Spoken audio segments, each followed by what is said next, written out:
Ar žinai bent vieną faktą, kodėl mums naudinga gerti daug vandens? Visų pirma, vanduo sunormalizuoja mūsų virškinimo sistemą.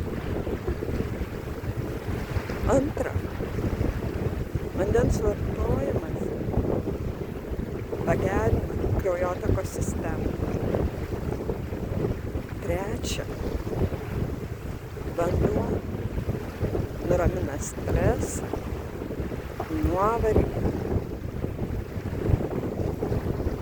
ir padeda mums jaustis geriau. Todėl kviečiu vartoti daugiau vandens.